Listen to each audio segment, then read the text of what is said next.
Mid day মিলে একটি ডিম আর নয়, এখন থেকে দুটো বাড়তি ডিম পাবে। হ্যাঁ, ঠিক শুনছেন, তবে সেটা বেশি দিনের জন্য নয়। We have no more days in hand in this financial year 2024-2025। 2024-25 অর্থবর্ষে আর বেশি দিন সময় নেই শেষ হতে। এই সময়ের মধ্যে মিড ডে মিলের ফ্লেক্সি ফান্ড উদ্বৃত্ত তহবিল থেকে ছাত্রদের বাড়তি পুষ্টির জন্য নির্দেশিকা জারি হয়েছে। মোট 5 উইকস 11 দিন, 5 উইকসে 11টা দিন বাচ্চাদেরকে এক্সট্রা দুটো ডিম এবং যে নির্ধারিত ডিম বুধবারের ছিল সেটি নিয়ে মোট 3টি ডিম পাবে বাচ্চারা। বলতেই হয় এই উদ্বৃত্ত ডিমের জন্য ছাত্রপিছু 8 টাকা বরাদ্দ করেছে সরকার। তবে প্রাথমিকের জন্য বর্তমানে বরাদ্দ 6 টাকা 19 পয়সা। এই 6 টাকা 19 পয়সায় বাচ্চাদের পুষ্টিকর খাবার দেওয়া সম্ভবপর নয়। বারংবার দাবি করা হয়েছে বরাদ্দ বাড়ানোর জন্য। এই 2024-25 অর্থবর্ষের শেষ দিকে সামান্য বরাদ্দ বৃদ্ধি পেয়েছে মাত্র 74 পয়সা প্রাথমিকে এবং আপার প্রাইমারিতে মাত্র 1 টাকা 12 পয়সা। তবে মিড ডে মিলের বরাদ্দ বাড়ানোর জন্য বারংবার দাবি করেছে। এমত অবস্থায় যে নির্দেশিকা জারি হয়েছে এটা শুধু মাত্র 11 দিনের জন্য।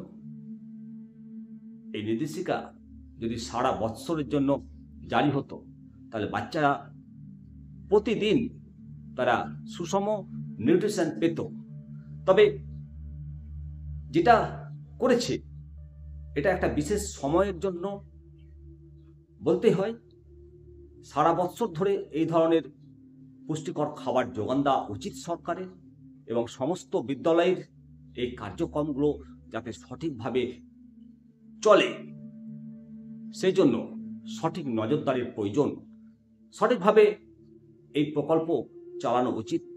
স্কুল শিক্ষা দপ্তরের পক্ষ থেকে জানানো হয়েছে যে 31শে মার্চ 2025-এর মধ্যে প্রতিটা স্কুলকে এই কার্যক্রম করতে হবে, শুরু করতে হবে এবং 31শে মার্চের মধ্যে শেষ করতে হবে। এটার একটা বিশেষ উদ্দেশ্য রয়েছে, ছাত্রছাত্রীদের শারীরিক এবং মানসিক উন্নতির জন্য পুষ্টিকর খাবার সরবরাহ করা পিএম পোষণের অন্যতম লক্ষ্য। নতুন বরাদ্দের মাধ্যমে রাজ্য সরকার শিক্ষার্থীদের পুষ্টিকর খাবারের ব্যবস্থা করার পাশাপাশি তাদের সামগ্রিক শারীরিক এবং মানসিক দক্ষতা বিকাশে সহায়তা করতে চায়। নিঃসন্দেহে এই ব্যবস্থার সুফল আমরা দেখতে চাই। তবে আবারও এটা বলা দরকার যে প্রাথমিকের বরাদ্দ সেটা বাড়িয়ে কম করে 10 টাকা এবং উচ্চ প্রাথমিকে বরাদ্দ কম করে 15 টাকা করা দরকার। তা না হলে পুষ্টিকর খাবার এটা অধরায় থেকে যাবে।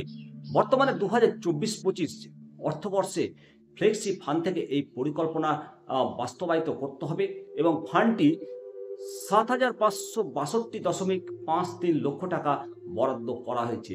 পশ্চিমবঙ্গের 24টি জেলায় এই ফান্ড ব্যবহার হবে এবং পুষ্টি সংযোজনের সময়সীমা 5 সপ্তাহ এবং একদিন যোগ করে মোট 11 দিন।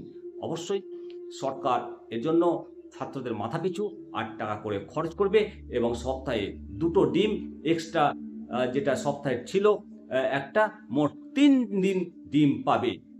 অবশ্যই এটা নতুন বছরের ফিনান্সিয়াল বছরের শুরুতে এটা একটা ভালো উদ্যোগ।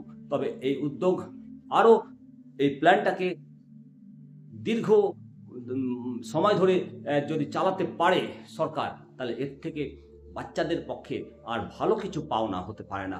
অবশ্যই বন্ধুরা আপনাদের মতামত জানাবেন। আমি শিবরাম সরকার, আপনাদের নিমন্ত্রিত দর্শক। নমস্কার।